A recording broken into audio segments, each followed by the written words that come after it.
चंदन one के एक गांव में कालू कौवा रहता था। वो बहुत अमीर था और उसे अपने पैसों पर बड़ा घमंड था। जितने अधिक पैसे उसके पास थे उतना ही वो कंजूस भी था। अपने खेतों में काम करने वाली चिड़ियों से वो खूब काम करवाता, मगर उनको इसके बदले बहुत कम पैसे देता। बेचारी मजबूर और गरीब चिड़ियां मन मारकर उसके खेत में काम करती थीं। उसी गांव में रामू तोता भी रहता था। उसके पास थोड़ी सी जमीन थी। उसी में खेती बाड़ी करके वो अपना और अपने परिवार का पालन पोषण करता था। रामू तोता बड़ा मेहनती था।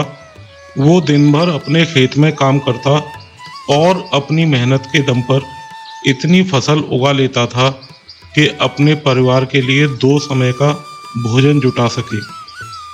गांव की बाकी चिड़ियों के पास रामू तोता के मुकाबले अधिक खेत थे।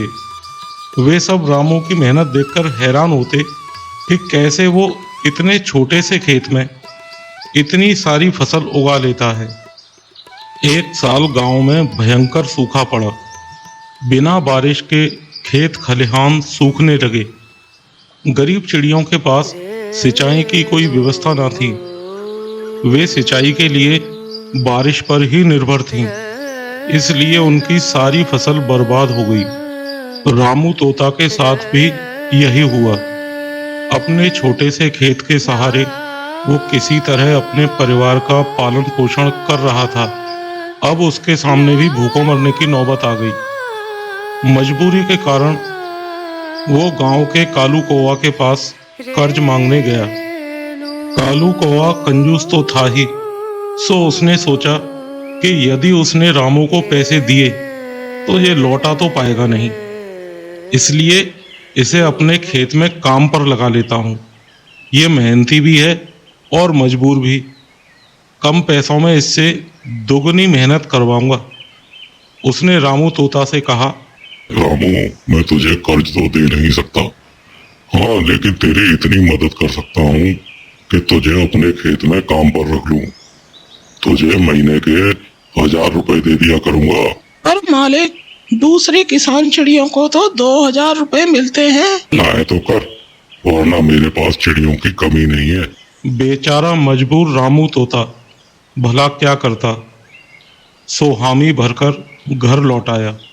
रामू अगले दिन से कालू कौवे के खेत में काम करने लगा। रामू मेहनती तो था ही, सो वो खूब मेहनत और लगन से काम करता। उसने 4 महीने का काम 2 महीने में ही कर दिया। यह देखकर कालू कौवा बड़ा खुश हुआ, लेकिन उसके मन में मक्कारी जाग उठी और उसने सोचा, 4 महीने का काम तो इसने 2 ही महीने में कर दिया, क्यों ना इसे निकाल दूं, इससे मेरे 2 महीने के पैसे भी बच जाएंगे। फिर कालू कौवे ने रामू को बुलाया और उसके 2 महीने के पैसे देकर कहा, रामू, ये ले तेरे पैसे, कल से मत आना, अब मुझे तेरी जरूरत नहीं है। ये सुनकर रामू तोता परेशान हो गया। बड़ी मुश्किल से उसका घर चल रहा था। अब वो अपने परिवार का भरण पोषण कैसे करेगा। वो कालू कौवा के सामने गिड़गिड़ाने लगा, मालिक, कृपया मुझे काम से मत निकालो। अगर आप मुझे काम से निकाल दोगे तो मैं अपने परिवार का पालन पोषण कैसे करूंगा। लेकिन कालू ने उसकी एक ना सुनी और उसे काम से निकाल दिया। बस बस, अब ज्यादा नाटक मत कर और भाग यहाँ से। कह दिया ना कि अब तेरी यहाँ कोई जरूरत नहीं है। रामू तोता बेचारा आंखों में आंसू लेकर घर लौटा। चिंता से रात भर उसे नींद नहीं आई।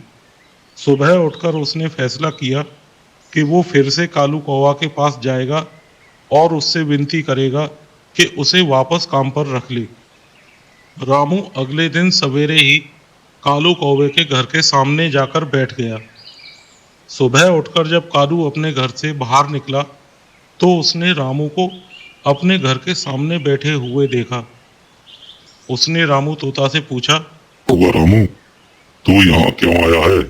मुझ पर दया कीजिए मालिक, मुझे काम पर रख लीजिए, मेरा परिवार भूखा मर जाएगा। लेकिन उस दुष्ट कालू कौवे ने बेचारे रामू की एक ना सुनी और उसे धक्के मार के वहां से निकाल दिया। रामू तोता उस समय तो वहां से चला गया, लेकिन अगली सुबह फिर से कालू के घर के सामने जाकर बैठ गया। कालू ने उसे फिर बुरा भला कहकर भगा दिया। अब से रोज यही क्रम चलने लगा। बेचारा रामू तोता रोज कालू कौवा के घर के सामने जाकर इस आस में बैठ जाता कि वो उसे फिर से काम पर रख लेगा और दुष्ट कालू कौवा उसे भगा देता। पूरे गांव में इस बात की चर्चा होने लगी। सब कालू को भला बुरा कहने लगे।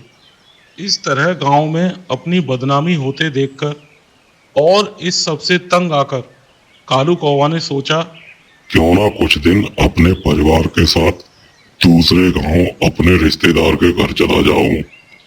मुझे घर पर ना देखकर रामू भी यहाँ आना बंद कर देगा। अगले दिन कालू कौवा अपने परिवार को लेकर दूसरे गांव अपने रिश्तेदार के घर चला गया। एक हफ्ते तक अपने रिश्तेदार के घर रहने के बाद जब कालू वापस लौटा तो रामू को अपने घर के सामने बैठा नहीं पाया। कालू कौवा मन ही मन बड़ा खुश हुआ कि चलो रामू से पीछा तो छूटा, लेकिन साथ ही साथ वो हैरान भी हुआ कि आखिर रामू तोता ने आना बंद क्यों कर दिया।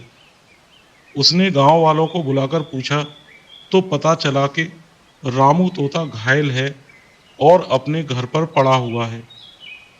जब आप दूसरे गांव चले गए थे तब भी रामू तोता आपके घर के सामने बैठा रहता था।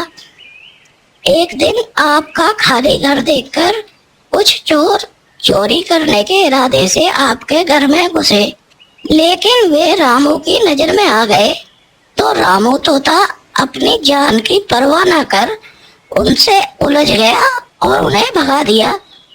उनके बीच हुई हाथापाई के कारण रामू तोता घायल हो गया। ये जानकर कालू कौवा को खुद पर शर्म आने लगी। तो भगवान, मैंने रामू के साथ कितना बुरा किया, लेकिन इसके बाद भी रामू मेरे घर चोरी होने से बचाने के लिए अपनी जान की परवाह किए बिना चोरों से उलझ गया और घायल भी हो गया।